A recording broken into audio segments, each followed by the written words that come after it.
Selamat pagi, Bapak Ibu anggota PKLU di mana saja berada yang dikasihi Tuhan Yesus. Pagi ini kita kembali bertemu dalam acara program Dewan PKLU. Saya PKLU membaca Alkitab bersama. Perkenalkan, nama saya Helmetiar Tambunan, anggota PKLU GPIB Maranatha Bandung.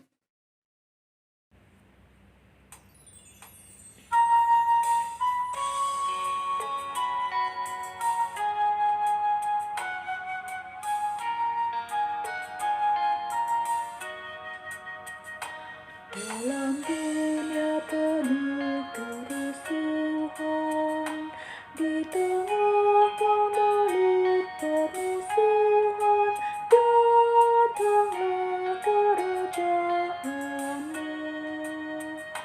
Di gereja yang harus bersatu, agar datang manusia baru, datanglah kerajaan-Mu.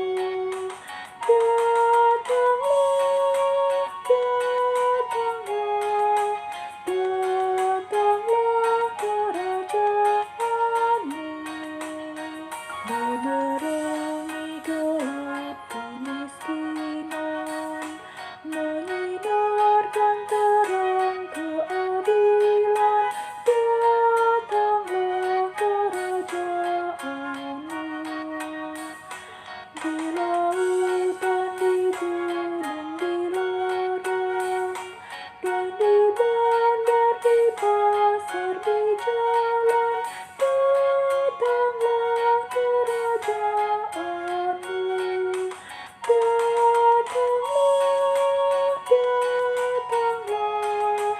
Datanglah kerajaan-Mu.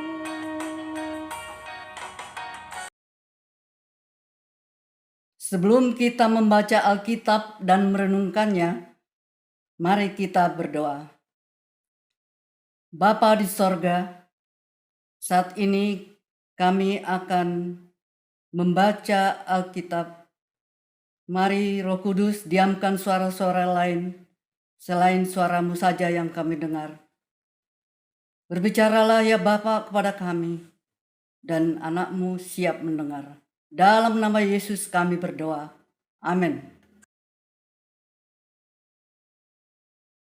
Firman Tuhan pada pagi ini, tanggal 16 September 2022, terambil dari Daniel pasal 5 ayat 1-16 yang menyatakan, tulisan di dinding. Raja Belsajar mengadakan perjamuan yang besar untuk para pembesarnya, 1.000 orang jumlahnya. Dan di hadapan 1.000 orang itu, ia minum-minum anggur.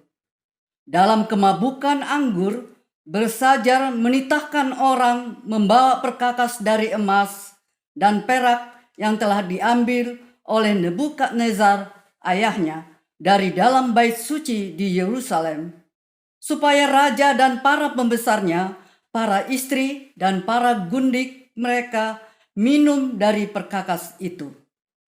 Kemudian dibawalah perkakas dari emas dan perak itu yang diambil dari dalam bait suci rumah Allah di Yerusalem.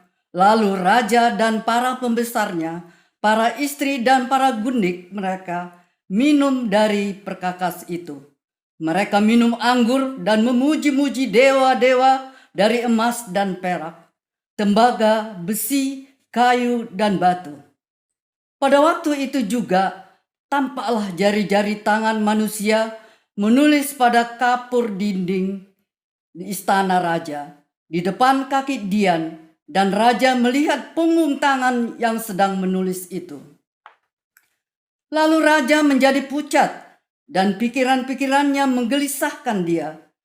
Sendi-sendi pangkal pahanya menjadi lemas dan mulutnya berantukan. Kemudian berserulah raja dengan keras, supaya ahli jampi, para kasdim, dan para ahli nujum dibawa menghadap.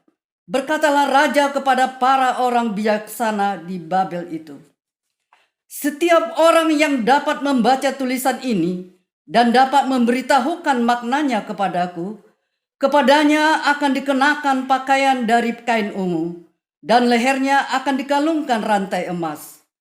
Dan di dalam kerajaanku, ia akan mempunyai kekuasaan sebagai orang ketiga." Tetapi semua orang bijaksana dari raja yang telah datang menghadap tidak sanggup membaca tulisan itu dan tidak sanggup memberitahukan maknanya kepada raja. Sesudah itu, sangatlah cemas hati Raja Belsajar, dan ia menjadi pucat. Juga para pembesarnya terperanjat. Karena perkataan raja dan para pembesarnya itu, masuklah permasyuri ke dalam ruang perjamuan. Berkatalah ia, "Ya Raja, kekallah hidup tuanku. Janganlah pikirkan pikiran tuanku, menggelisahkan tuanku, dan janganlah menjadi pucat.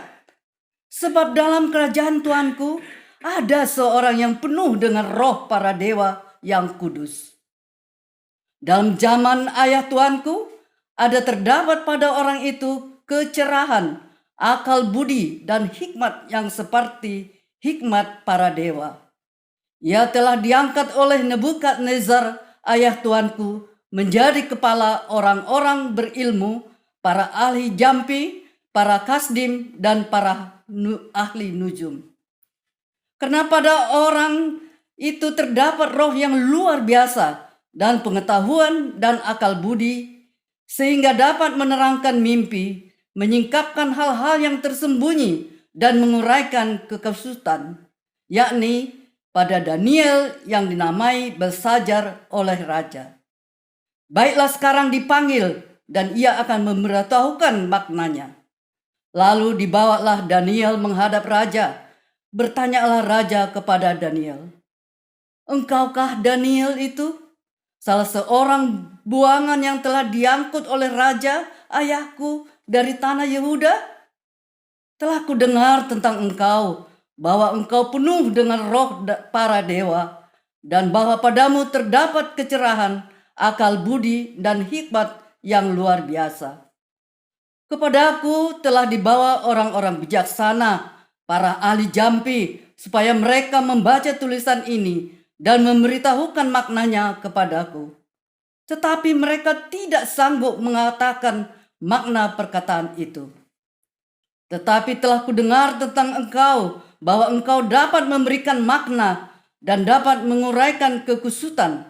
Oleh sebab itu, jika engkau dapat membaca tulisan itu dan dapat memberitahukan maknanya kepadaku, maka kepadamu akan dikenakan pakaian dari kain ungu, dan pada lehermu akan dikalungkan rantai emas, dan dalam kerajaan ini engkau akan mempunyai kekuasaan sebagai orang ketiga." Demikian firman Tuhan. Bapak dan Ibu yang dikasihi Tuhan, renungan pada hari ini dari SBU bertema "Yang menghina dihina", dan sebagai ayat penekanannya dialah ayat 2. Dalam kemabukan anggur, Belsajar menitahkan orang membawa perkakas dari emas dan perak yang telah diambil oleh Nebukadnezar ayahnya dari dalam bait suci di Yerusalem. Tindakan Belsajar memerintahkan orang untuk mengambil barang-barang perkakas emas dan perak milik bait suci orang Yahudi untuk dipakai saat minum-minum anggur secara bersama-sama dengan para pembesarnya, para istri, dan para gundik itu sungguh usaha untuk menghina dan merendahkan Allah. Apalagi saat itu dipakai sambil memuji-muji dewanya. Itu usaha yang sungguh keji untuk menghina dan merendahkan Allah. menganggapnya tak berarti atau tak berkuasa sama sekali. Tindakannya bukan hanya membuatnya berdosa di hadapan Allah, tetapi juga mengajak yang lain berbuat dosa menentang Tuhan yang hidup. Tentu perbuatan jahatnya di mata Tuhan bukan hanya itu, melainkan itu menjadi puncak kejahatan yang dilakukan terhadap Allah. Karena itulah Allah bertindak memberitahukan apa yang akan dialami akibat perbuatan jahat itu melalui tulisan di dinding. Memang kita tak langsung dapat melihat Tuhan, tetapi Dia tahu siapa kita dan apa yang kita lakukan. Tentu, setiap tindakan menentang Tuhan pasti menerima akibatnya. Apalagi bila tindakan itu dilakukan dengan sengaja dan secara terencana. Seperti yang dilakukan Belsajar yang bermuara pada menghinakan Tuhan di hadapan orang banyak dan di hadapan dewa-dewanya yang sesungguhnya tak berarti dan tak mampu berbuat apa-apa. Memang disebut bahwa Belsajar sedang mabuk, tetapi mabuknya itu juga direncanakan sehingga tindakan kejahatan terhadap Tuhan itu juga sudah merencanakannya. Siapa yang mampu menghina Tuhan? Bukankah Dia penguasa atas segalanya? Itulah yang ditunjukkan melalui tulisan di dinding yang merupakan pengumuman tindakan Tuhan atas kerajaan Babel dan rajanya. Janganlah anggap enteng terhadap Tuhan. Hormatilah Tuhan sebagaimana seharusnya. Perbuatan Raja Belsajar menjadi pelajaran bagi kita agar selalu menghormati Tuhan dan pekerjaannya.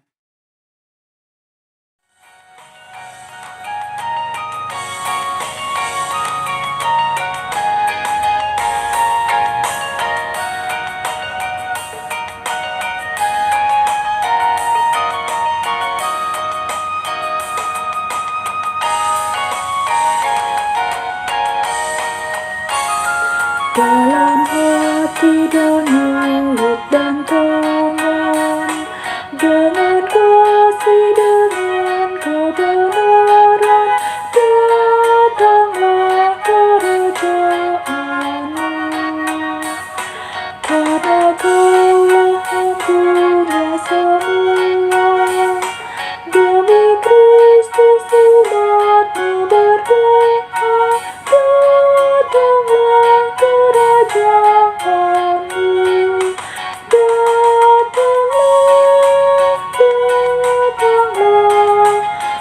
datanglah, datanglah kerajaanmu.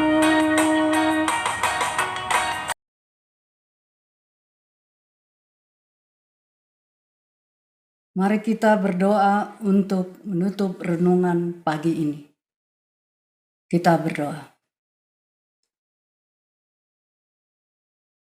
Bapa yang berada di kerajaan surga, Bapa yang kami sapa melalui anak-Mu Yesus Kristus Juru Selamat kami. Kami bersyukur Tuhan dan berterima kasih untuk kasih setia Tuhan yang telah kami alami hari lepas hari. Terima kasih untuk firman-Mu yang telah mengingatkan kami agar kami sadar bahwa apa yang kami terima dari Tuhan itu adalah milik-Mu, dan biarlah kami buat itu untuk hormat kemuliaan-Mu. Terima kasih Bapa, biarlah di masa tua kami ini, kami seluruh para lansia boleh mengalami kekuatan dan mengalami kasih Tuhan hari lepas hari.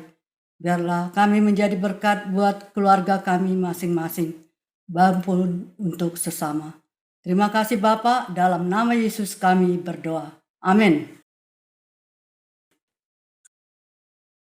Terima kasih untuk semua sahabat-sahabat lansia di seluruh Indonesia. Tuhan memberkati kita.